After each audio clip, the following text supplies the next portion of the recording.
Good morning. I'm Terrence Bartel, I'm Sharon Bediger. I'm Aditya Vijayan.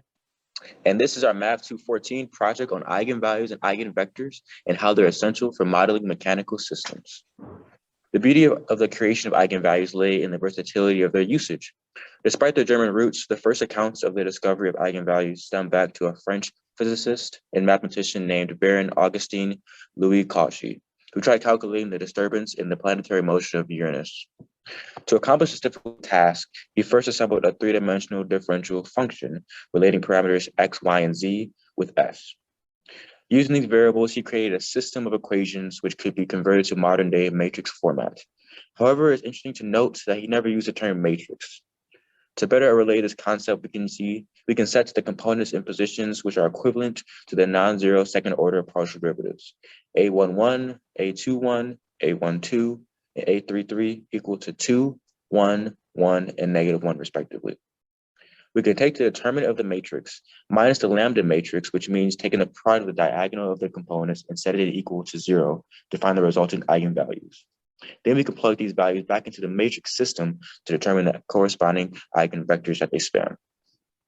In addition to the table on the bottom left, which demonstrates how matrices can generally represent linear transformations of shapes or vectors, along with the eigenvalues and vectors that they correspond to. Cauchy and other brilliant minds came across the concept of eigenvalues and eigenvectors through the pursuit of their respective problems, which demonstrates the wide use of them in the real world. I'll pass it off to Aditya to discuss these uses in further detail. All right. Eigenvalues show the stability in a system. The most common example to depict eigenvalues are through mass springs. This spring example would show damping in the system. Eigenvalues are used in this scenario to bring the system back to equilibrium. Eigenvalues are used in many different ways and fields of engineering as well, such as machine learning, vibrations, differential equations, electrical engineering, etc. Let's start off with machine learning. In machine learning, eigenvalues are used to plot different types of data. Moving on to vibrations, vibrations are an important part of eigenvalues. They're used in many different fields of engineering, such as civil engineering, mechanical engineering, communication engineering, automobile engineering, etc.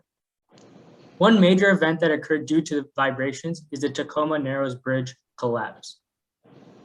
Additionally, the main equation used in this field of eigenvalues is mx double prime plus gamma x prime plus kx equals 0, where m corresponds to the mass, gamma corresponds to damping, and k corresponds to the spring constant.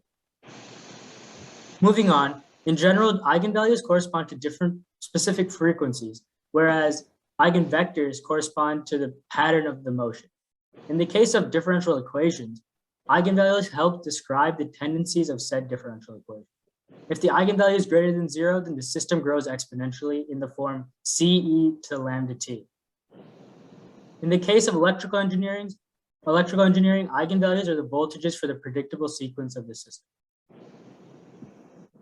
First, I want to talk about one specific circumstance. The circumstance I want to talk about today is suspensions, mainly car suspension systems.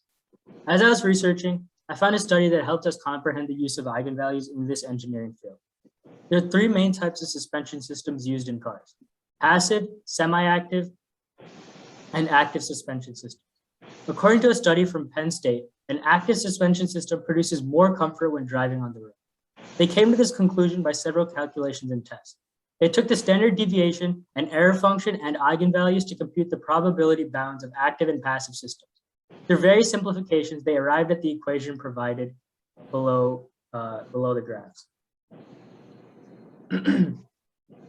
Active suspension systems handle vibrations in the road quicker than passive suspension systems.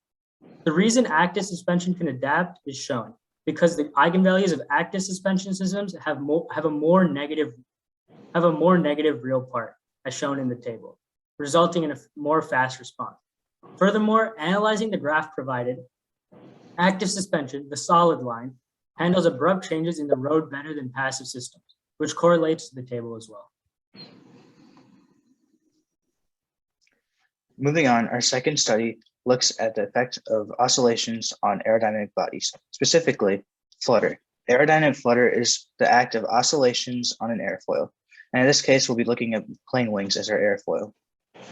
In some cases, the oscillations on a wing can reach the point where the wing may structurally fail, and this can be detrimental to the quality of the plane and also to the life of the passengers.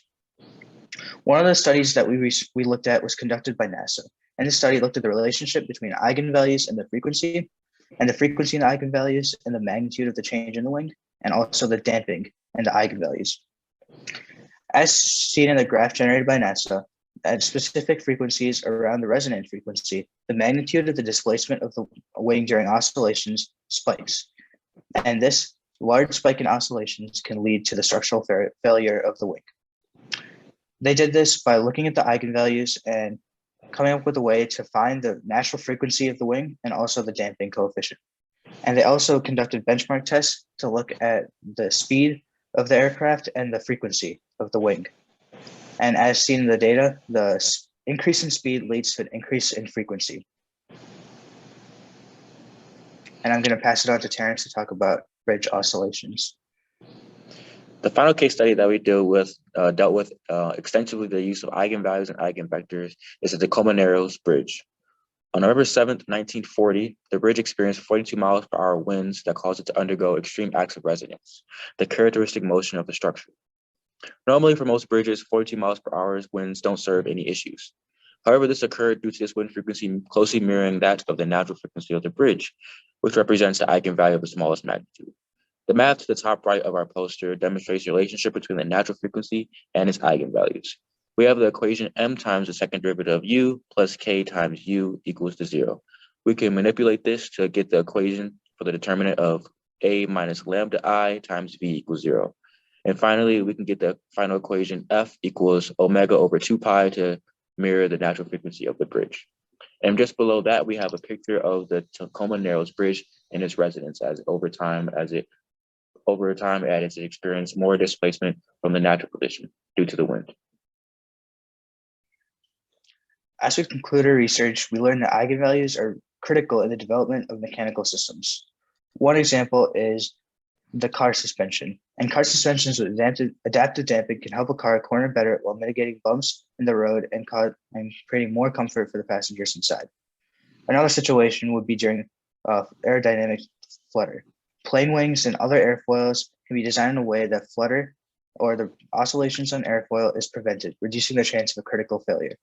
Further, eigenvalues can also be used to make sure suspension bridges do not reach resonance, which results in swaying of the bridge and may lead to the collapse of the bridge. Just like the definition of eigenvalues and eigenvectors, it is self-evident that they have and will continue to play an important role in the development of real-life applications. Thank you very much and have a good day. Thank you. Thank you.